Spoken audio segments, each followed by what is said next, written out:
કાવ્યા પટેલ. હું 13 વર્ષની છું. મને નજીકનું બહુ ચોખ્ખું નથી દેખાતું, પણ જ્યારે દરિયાનો મોજો સાવ માથા ઉપર ફરી વળે ને ત્યારે જ કંઈક દેખાય. એટલે જ મને દરિયાની બહુ બીક લાગે છે. હું મયંક અને લીલા સાથે રહું છું. મયંક મારો મોટો ભાઈ, જે મારાથી 20 વર્ષ મોટો છે.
हाँ हूँ मैं बैंक में थी।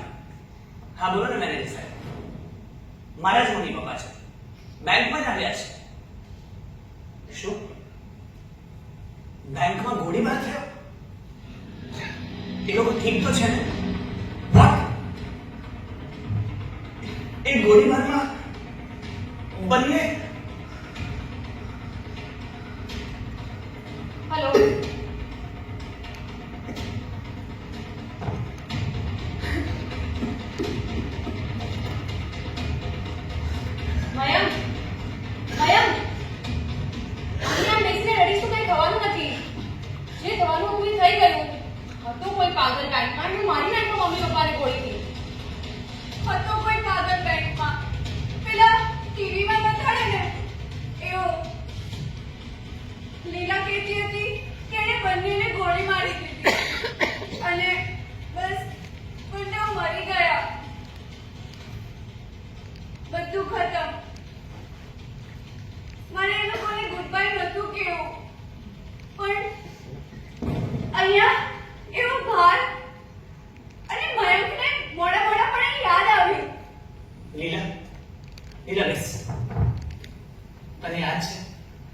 યાદ છે 2 વર્ષ પહેલા જ્યારે મમ્મી પપ્પા બેંકમાં ગયા હતા ત્યારે કાવ્યા કઈ રીતે ગુડ બાય બોલેલી તે જોયેલું ને?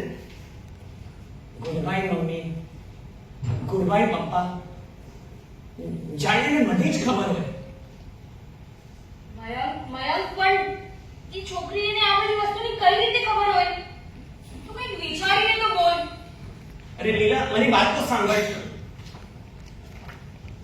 પણ મને ખબર હતી, મને ચોક્કસ ખબર હતી, પણ હું કંઈ જ ન કરી શકી. મારો કોઈ જ મિત્ર નથી. મયંક અને લીલા તો જાણે મારા જોડે ફસાઈ ગયા છે. અને લીલા તો કહે છે, મયંક તું સમજે છે ને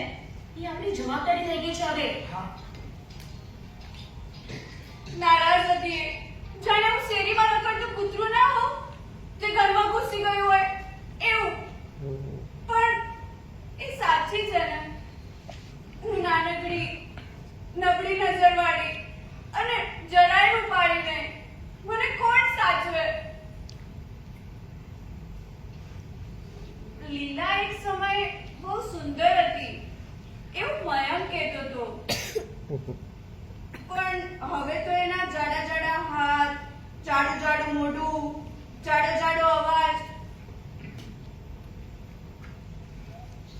બિકીની પહેરે ને તો પહેલવાન જ લાગે.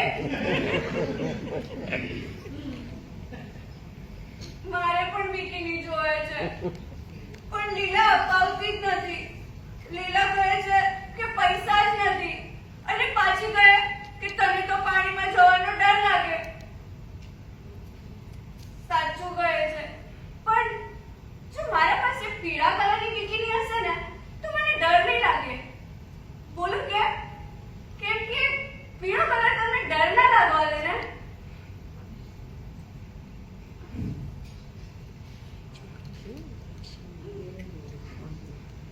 મારે પાછું પણ કેવું જ પડશે.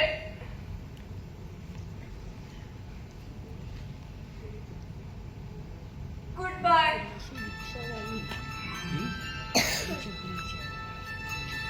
સ્વાગતમ, સુસ્વાગતમ. ભવન કલ્ચરલ સેન્ટર અંધેરી અને યામિની પટેલ આપ સૌનું હાર્દિક સ્વાગત કરે છે અને સહર્ષ રજૂ કરે છે ગુજરાતી નાટક ગુડ બાય. ગુડ બાય મૂળ લેખક એન મેકેન્ઝી, સાઉથ આફ્રિકા. નાટ્યાંતર યામિની પટેલ. કલાકાર માનસી પંડ્યા, હિમાંશી માંડવી, અનુપમ મિશ્રા, રુદ્ર રાણા અને આશીષ જી. દિગ્દર્શક હુસૈની દવાવાલા. તો પ્રસ્તુત છે નાટક ગુડ બાય.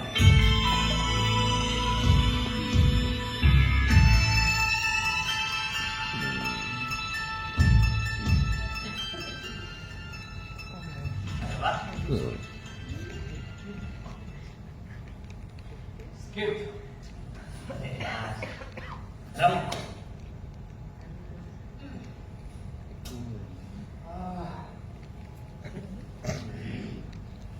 આ કલર મારી પાસે આવતો જ નથી. +2.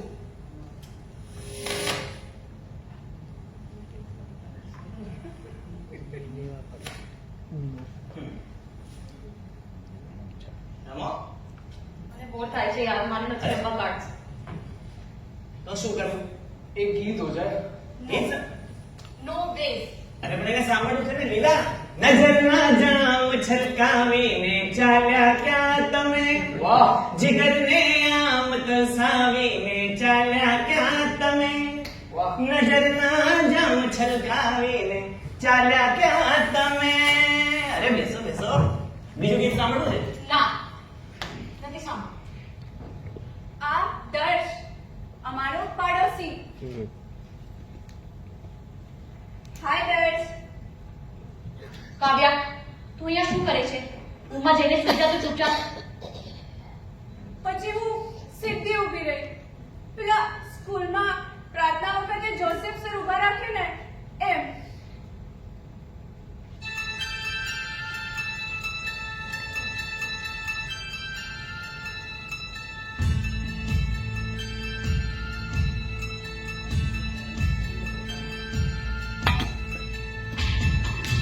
Good bye Darsh. Goodbye. Goodbye Shiromani. દર્શ.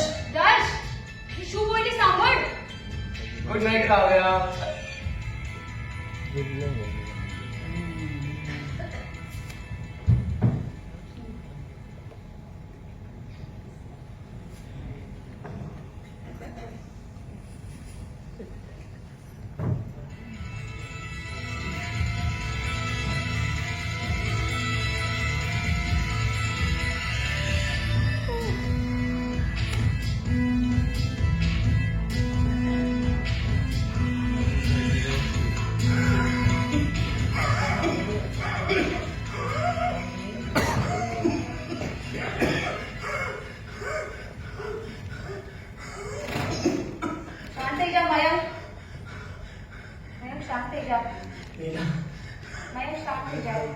તે જોયું કાવ્યાએ કઈ રીતે દર્શને ગુડ બાય કહ્યું.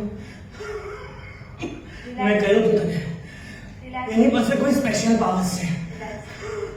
હું તો બહુ ગભરાઈ ગયો છું.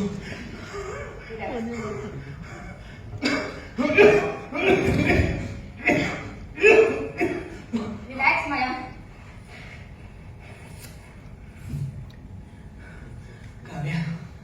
કાવ્યાને કોને ગુડ બાય કહેશે લીલા? તું ચિંતા ના કર માયા, તને કઈ જ નથી થવાનું. પણ તને કઈ રીતે ખબર? કેવો સ્ટુપિડ જેવો સવાલ કરે છે.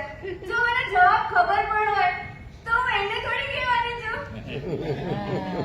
એ છોકરી, જો તે આજ પછી કોઈને ગુડ બાય બોલ્યું છે ને, તું સાંભળે છે ને મારી વાત, ક્યારે પણ આજ પછી ગુડ બાય બોલી છે ને તું, તો જોઈ લેજે.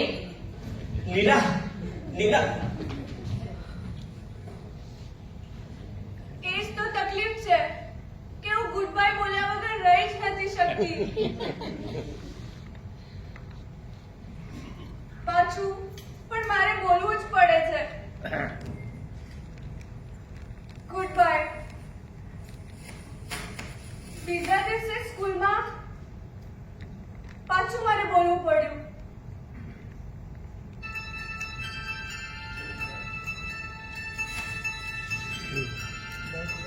ગુડ બાય કવિતા. ગુડ બાય રુચિ. ગુડ બાય ઉન્નતિ. આવ્યા તો શું બોલે છે અને એટલી ઊંધી કેમ દેખાય છે? સર, મારે ગુડ બાય બોલવું પડ્યું કારણ કે આ બધા મરવાના છે. કાવ્યા તો આ શું બોલી રહી છે? અરે ભાન પણ છે? જો આ છોકરાઓ રડવા પણ લાગ્યા. છોકરાઓ શાંત થઈ જાઓ, તો કશું નથી ખાવાનું. તમે લોકો ચાલો ચાલો ચાલો બસમાં બેસો. ચાલો ચલો બાય.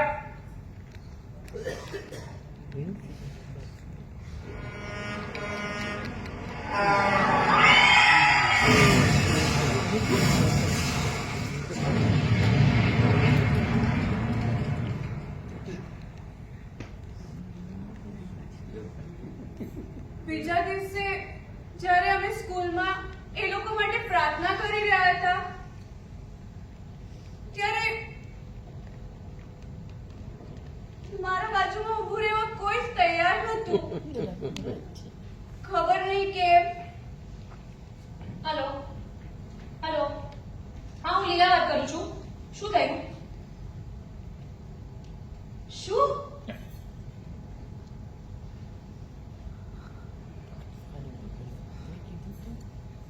પેલી છોકરી, મેં તને કહ્યું તું ને કે કોઈને પણ ગુડ બાય નહીં બોલતી, તો તું શું કામ બોલી ગુડ બાય?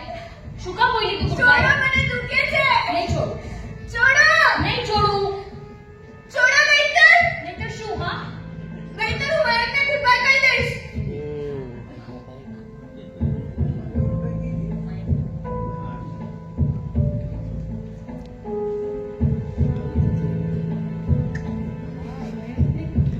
બાય કહી દઈશ.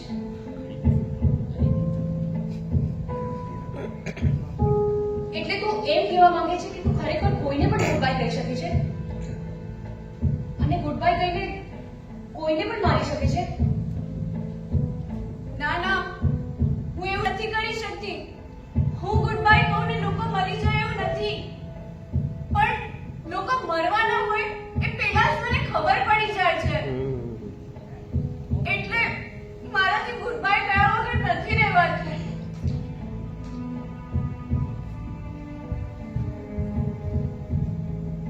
હા, હું એવું કરી શકું છું.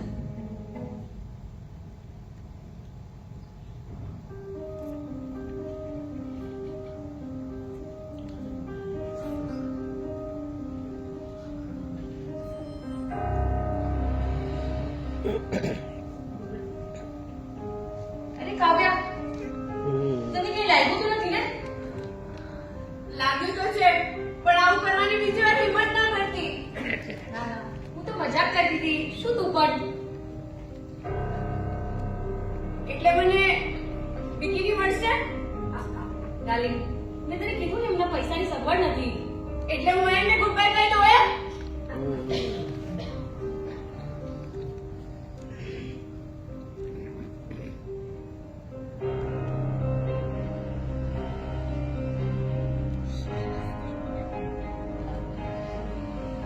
હવે મને ખબર છે મારે કાવ્યા સાથે શું કરવું છે. કાવ્યા, માય ડાર્લિંગ, આપણે છે ને કાલે જ બીચ ઉપર જશું અને તને જેટલી પણ આઈટમ્સ ભાવે છે ને એ બધી આઈટમ્સ લઈને જશું. એટલે મને પીળા કલરની બિકીની મળશે? Yes of course. એના સિવાયનું જે જોઈએ ને એ બધું જ તને મળશે. યે!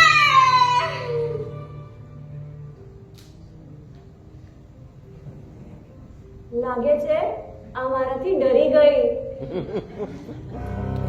હવે મને હેરાન નહીં કરે.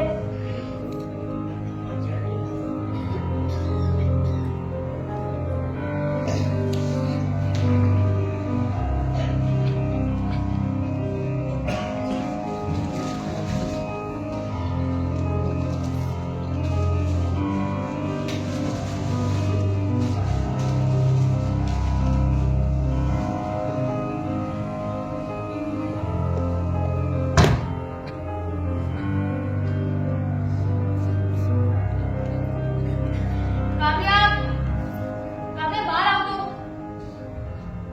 હા. આ લે તારી યલો બિકીની.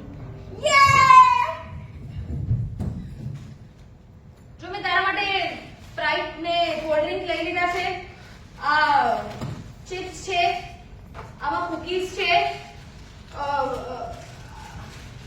આ કેક પણ છે. તને હજી કઈ જોઈએ છે? ના બસ આટલું બસ થઈ ગયું.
આઈ એમ સોરી કાવ્યા. કેમ સોરી? ના એટલે તને ચકરી ભાવે છે ને ચકરી માર્કેટમાં મળી નહીં એટલે મને બનાવવાનો ટાઈમ પણ ના મળ્યો. It's okay. આપણે રસ્તામાંથી લઈ લઈશું. તને બિકીની બરાબર થઈ ગઈ ને? હા, એકદમ પરફેક્ટ. હવે મને પાણીનો જરાય ડર નહીં લાગે. સરસ. જોજે ને બીચ ઉપર બધા તને જ જોશે.